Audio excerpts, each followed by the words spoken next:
Hey, homeowners, Shaun Miller here with Beneath the Surface. Today we are Beneath the Surface, where we bring local businesses and leadership and nonprofits here to learn a little more about what they do. And our special guest today is Tanya Corn, and she is the owner of Potter Farm, the beautiful Potter Farms.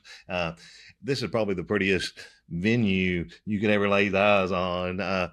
It's just so pleasing for the eyes, and it'd be a great place to make memories. And Mary and I have hosted there a few times, and we're very pleased with the service and the whole thing. And so, Tanya, how did you get to Potter Farm? Oh my gosh. And thank you for the kind words. We think it's beautiful there too. So, well, we kind of bought it spur of the moment about 4 years ago. We bought it from Joanne and Greg Gary, who had owned it for 30-ish years. And I went to an auction that was there, and I walked in and walked through the venue, walked through the house, and I fell in love, and we bought it that night. So it was a spontaneous, wonderful purchase that we bought that.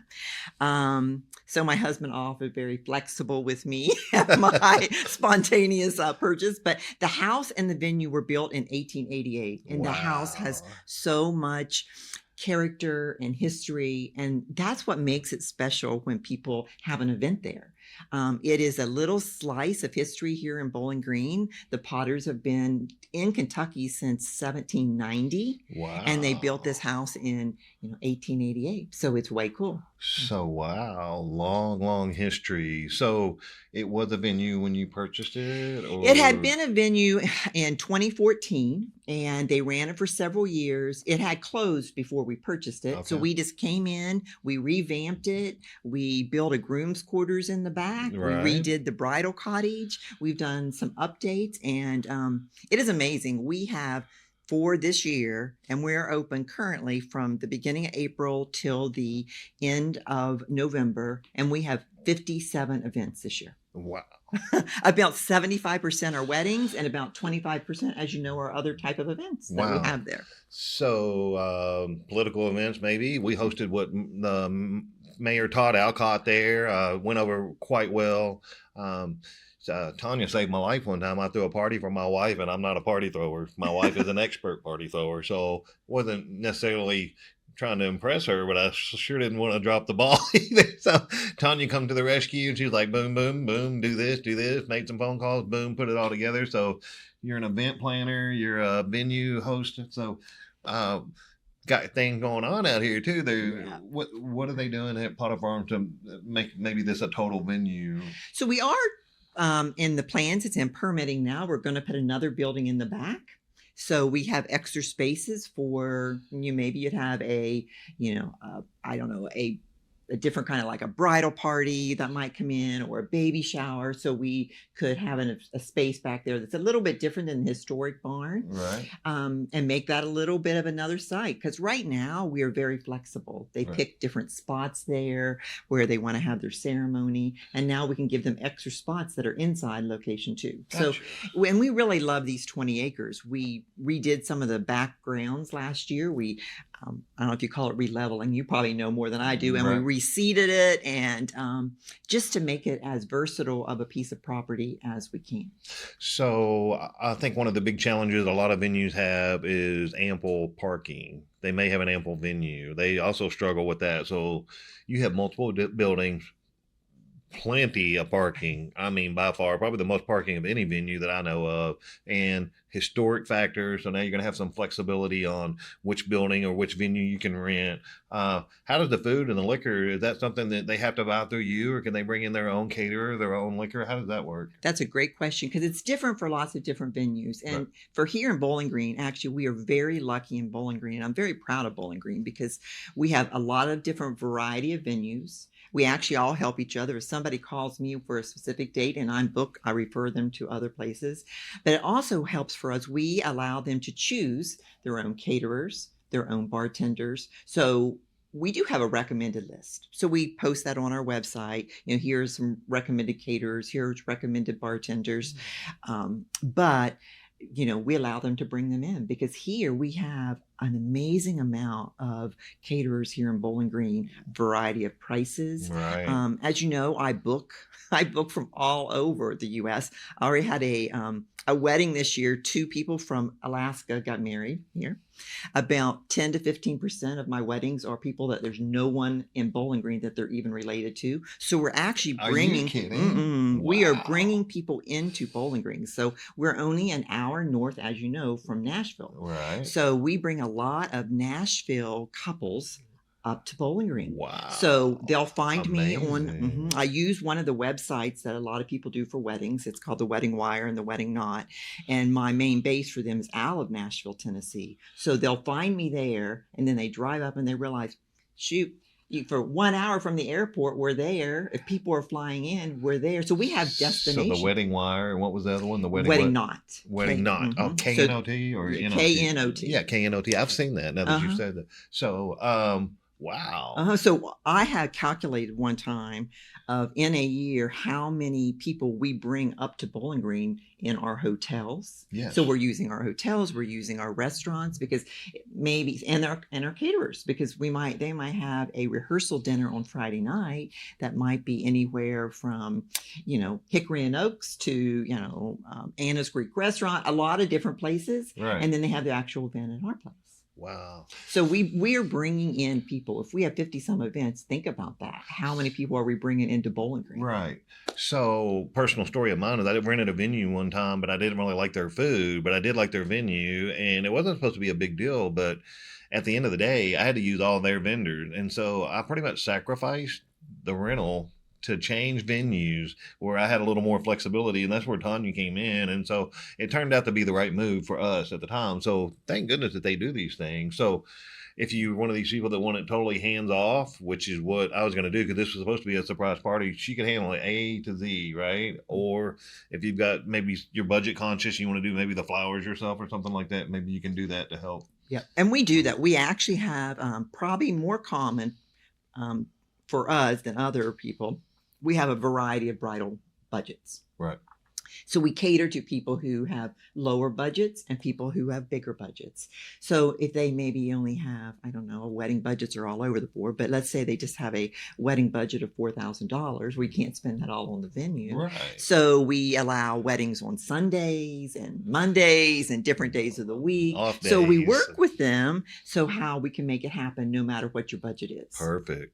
So that's great. So if you know what your budget is, and so they bring the creativity in there and they advise you. So Tanya's not just calling the shots. I've been out there and she's working harder than anybody out there. So got a little golf cart and she's zipping around and she's like taking stuff in, getting stuff out. So Well, you have to do that. We know that if you're an entrepreneur, as Right. you are too, Right. we do a lot more than just book and unlock the doors. So for us, we do everything from landscaping to cleaning restrooms to booking brides to helping with our website to writing up contracts. What is your website, by the way, in case you're curious while So we're our- talking about this? Great. It is thepotterfarmevents.com. Events with an S, the Events with an S. potterfarmevents.com. So it's hard to market in the world today, especially like Tanya said, all venues are unique and you might have a different flavor that you're looking for. But I'm telling you, I'm thoroughly impressed with I can see exactly what you said. I can see where you could tone it down and just have a laid back venue, but you could also take this straight up because you just don't see history like that. And with the barns, the groom's house, and then the main house. And Yeah. so is there anything in the works for the future of Potter Farm with that house out there? Yes. So do you want to hear about our house out there? So everybody is in love with this 1888 Potter Farm house, and it is gorgeous. It is a slice of history. And so we have been asked so many times to be able to rent that house when they have weddings there. Right now they can rent in the cottage or rent in the groom's quarters. So our goal is by this fall to have that house available and switched over to an Airbnb. So if you have an Wow. event there, now it's a full service place place. You can have, it's got four bedrooms. It's got 2 baths in it. So it's really a great place to have. Maybe the parents of the bride would stay there, Right. or other family who might stay there. Or if you have a corporate event, think about that. Yeah. You might have people who come in for a corporate event and have Right. some of them stay there, some of them stay in the groom's course. So it could really be used for whatever they want. But that's our next biggest move, is to get that ready for an Airbnb that we can rent it with the property. Going to be fantastic. Is it a Victorian or like sort of? It's Now you're going to ask. She me says that 4 question. bedrooms, but I'm gonna tell you this thing looks like it's 9, 10 bedrooms. But it's We were huge. very lucky. So in the VIP magazine this year in February here in Right. Bowling Green, they highlighted the Potter Farm I Events did not house. know that. And so there are some great pictures out there in the February VIP magazine that you can go online and look it up. It's fantastic. So this is an opinion, but I know that when I've been to like weddings, and then they have the ceremony in this spot, and then they have the reception in this spot, and everybody's got to get in their car and they're driving all over the place. Wouldn't it be nice if you could just go to one place and get it done, and nobody has to leave, nobody has to drive if they don't want to, or whatever the case may be? So That's what we sell a lot. So that's what they love. And even if they do a rehearsal the night before, sometimes they do the rehearsal dinner right there. So we've all done that and been in rehearsals, and everybody goes, does the rehearsal, and then we all drive somewhere else for rehearsal dinner. Right. So sometimes it's just as handy. You have everybody right there. You just did the rehearsal. Now just have that rehearsal dinner catered in. Find one of those local caterers. They'll bring that right into you, so nobody has to move again. Perfect. So I think when I first saw this venue, number one, I couldn't quit looking at how this barn was put together that they have. It is so beautiful. It's like, I don't know if it's Dutch construction, but I've looked at the history of it, and you just don't see craftsmanship like that anymore. And then also, I just think the front area in front of the barn and beside the house, I mean, if you ever wanted to have an outdoor wedding, I mean, I don't think there's a better spot. The grass is beautiful. The grounds are maintained. It seems like the landscaping is in tune with the age of the house. And I mean, it's just, they have an outdoor fireplace. I mean, it's just there. I'm just like, wow, it's like a paradise kind of thing. And so something else that pops in my head is your son. He recently got married. Is that right? Yes. Beautiful wedding. Yeah. Except for one small problem we had along the way. It rained. Oh. So they have these options where they can maybe put it inside or outside if something came up all of a sudden. Absolutely. But That's beautiful. We always do what I Mhm. call plan B, plan C. Right. So when I sit down with the event planner, we always say, what are we going to do if it rains? Are we going to bring the ceremony inside and have it on the dance floor? Or are we going to bring chairs to the dance floor? So yes, so we deal with that. Here in Bowling Green, May was a trying month for many of us. Right. The storms, the rain, etc.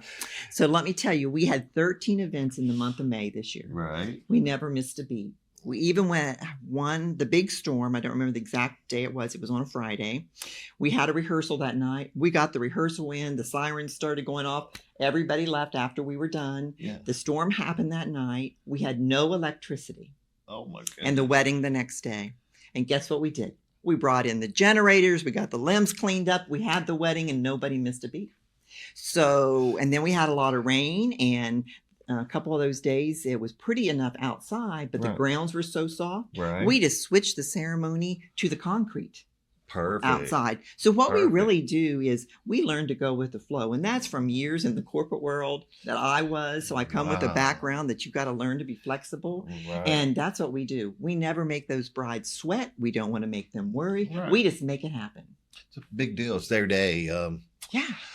And how do you put a price on? How do you put a budget? I guess nobody wants to, but in the real world, these things cost money, and so there's different levels, and it's I guess from a woman's perspective, that's a big thing for her that she never forgets. And you share it with your family, you share it with your friends, your in-laws, the outlaws, all of them. So. And in the end, it's the pictures. I know that's going to sound so funny, but in the end, it's those pictures. So that's why I think makes Potter Farms extra special is there's so many picture spots. That's true. So because it's so picturesque, those pictures that they are able to take at their wedding and after the ceremony become very, very important. Significant. So picking great photographers is great too. And we in Bowling Green have a variety of great photographers. And video. I mean, so she's talking about all the character that is at this venue because they don't look like they're playing in stage. It's just you just happen to see it in the shades in the right spot, and that cameraman knows that, and they go a woman, and they go out there and boom, boom, boom, boom. So, what are this? Go ahead. I was going to talk about the big festival we had in May. Oh, that's right. This was The History amazing. Festival. It was it was a bluegrass festival that we had there. It was put on by another group, but it was amazing. It Wow. far exceeded our expectations.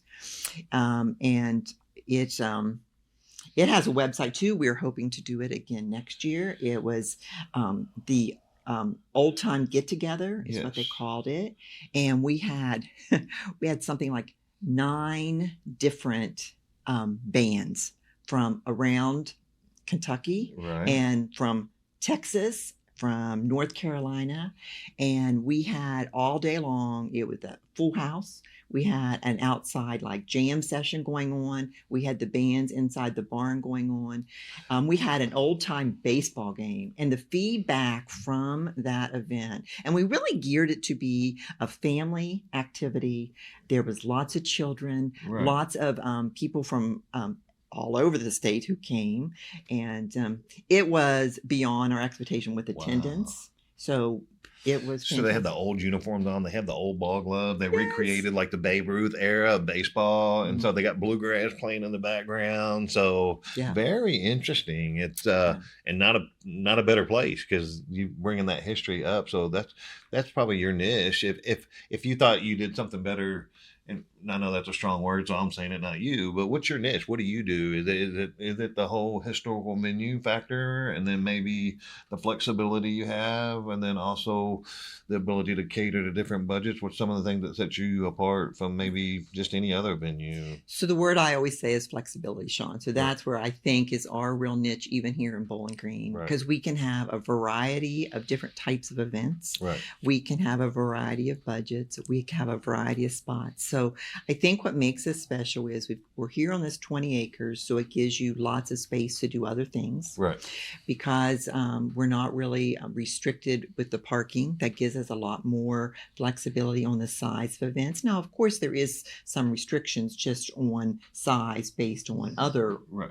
permitting, et cetera. But it really allows us to be a very different type of event place. I can see that. I forgot about the limo. We had a limo come out there, plenty of room to turn around. But and just anyway, the approach up to the property, it's just fantastic. It's just we picture squeeze. even had the trolley there recently. So the Yeah. trolley came out for Oh, girls' really? events. Yes, it was All the way out there? fantastic. Yeah, the trolley came down, picked up a group, then took them all around town, brought them back there. Yeah, so Wow. we did a girls' event, Right. and yeah, so the trolley was even there. So Wow. yeah, So what Tanya's talking about is if you just need a barn, that can happen. If you need a groom's house and a barn, that can happen. Or if you need the whole corporate setup because you're going to throw a big corporate venue, maybe it's a training camp or a leadership camp or just a bonding situation. You can rent the whole venue out. yes, So- and we've then had that. some. Yeah. So Hinkle was there last year and did Yeah. all their employees had an outside event. They had the blow up bouncy houses and stuff last year.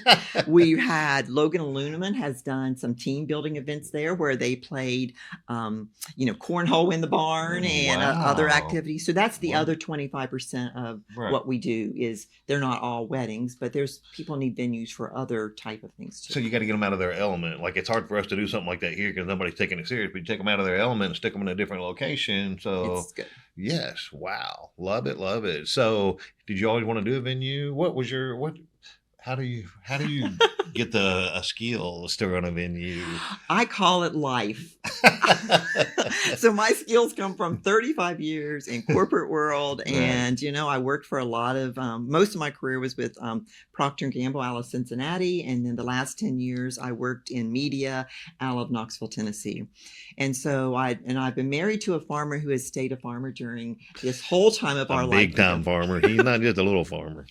So he's always gone back and forth. And I said, when I officially retire, I'll move to Bowling Green. So 5 years ago, when I officially retired, We thought we might lose them back to Knoxville, and even though I love Knoxville because I lived there for about 6 years. So anyway, so that's how we're here. And it was really hope they stay here. We got Good pals. Yeah. Yes. And I have to tell people this because, especially we're doing this kind of a video, I became the podcast queen. I think I've listened to every venue podcast. I think I have listened to, how to create a wedding venue, a corporate event center. Wow. So we would go on trips and right after we bought it, and we would spend 4 hours listening to podcasts this way and so my husband knows as much as I do. Oh, wow. Some of that. So And you he have to works as much as she self-train, does, right? too. Yeah. I always call it self-training. If you don't have that skill, what do? Yeah, train yourself on how to do it. I went to Wedding MBA out in Las Vegas. I took classes, So I'm a certified wedding venue owner. Tanya's very active. She's also Red Cross. I'm on the Red Cross board here in Bowling Green. Big supporter. I'm also a member of the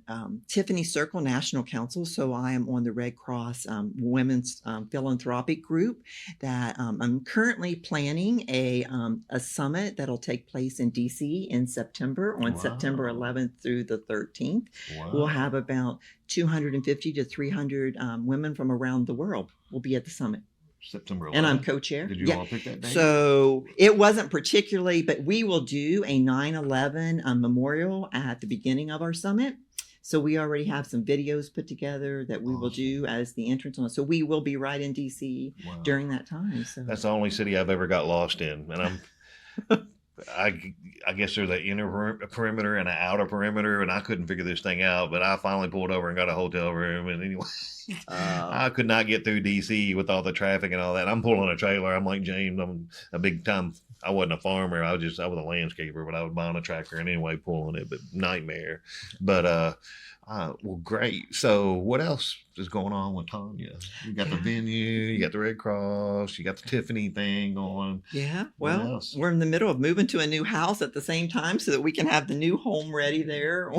They don't quit. She's supposed to be retired, but she just keeps stacking up the responsibility. Yeah. Well, let's see. We're spraying today, so that's what the farmer side of the family is doing, and we stay pretty busy. I mean, that's just the way life is. So if it's raining, you get to see James a little bit more. Is that what you're saying? Yeah, we try hard. Nothing wrong with that. Quality time until harvest starts. So harvest, we got about 6-8 more weeks before harvest starts. We've all seen this. And then she don't see him for months. Yeah, then it's gone. But good. It's a good background. It's good people here. Their honesty, and just real. Thank you. Beautiful. And we love Bowling Green. So we do. It's obviously my husband's born and raised here. Right. So I'm a Bowling Green transplant, but I could not be more supportive and happier to be in Bowling Green. Yeah. And we love Knoxville too. Maybe we should all pitch in and get like a staycation place down there for every once in a while. Mary's not into the lake, but I lived on Lake in Knoxville, Lenore City, for about 6 years on a houseboat, and I don't think I'd ever do it again, but I loved every single minute of it. And we lived on the lake too. We lived on Lake Loudon. We lived on Loudon, and we loved it. So Knoxville, a well-kept secret. I love Bowling Green, but I'm from here, so I don't appreciate it as much, or I didn't when I was younger. So I moved away, and I'm like, man, this place is great. Everybody has a lake house, know. So. But you come back and then Bowling Green's growing, and then you start realizing what it means to know your neighbor and pick up where you left off. If you haven't seen somebody in 6 months, it's kind of easy. Knoxville gets pretty busy, and it's a big city compared to maybe Bowling Green. But a well-kept secret, I think East Tennessee is absolutely beautiful. Gatlinburg, Pigeon Forge, all those places, and not the touristy side of it, the getting back in the wood kind of side of it. But camping, my wife would never camp probably, and if she does, she's gonna do it in high society style. So same is true with the barn. I can never see her in a barn, but I can see her in Tanya's barn because that's the prettiest barn I've ever seen. So it's, we love Knoxville, and we actually miss it sometimes. So he's right, and we have definitely talked about could we get a second place there, but it's got to be way down the list right now. Yeah, that's what that's what I was saying. So kind of neat. There's a lot of retirement communities there. So, but Bowling Green on the up and up. And what do you think fuels the demand for venues like it is? I mean, back in the day, I guess, I don't know, maybe 30 years ago, nobody had a venue. Now there's venues. So what's the demand? What drives it all that? goes hand in hand. Think about the growth. We all know the statistics about this county and this area is the fastest growing in the state of Kentucky. Right. As long as we're still growing, people are still going to be getting married, and we're Right. still going to need events venue for different kind of corporate events, etc. So we are definitely not oversaturated. Like I said, if somebody calls me and I'm booked, I am quick to say, have you called this venue? Have you called this venue? Right. Call and talk to Donna at, Midtown, or if they're wanting in a month that I'm closed, we are all quick to help each other. Because her venue, Tanya's venue, is probably a little more on the seasonal side because of what it is. But I think she brought out a point. Like, a lot of people talk about the shorting of houses and how houses are expensive. Well, if you think that's expensive, go try to buy a commercial building, because the demand far exceeds the supply. And so, yes, I don't know what the future holds, but we are. As long as we're growing, people are going to need events venues. They're going to need caterers and bartenders and DJs, and all that is just going to continue to grow. Like I said, we're not saturated yet. So do you feel, because Mary and I do, I'm a cook and we like to host, but we don't necessarily like to do it at our house.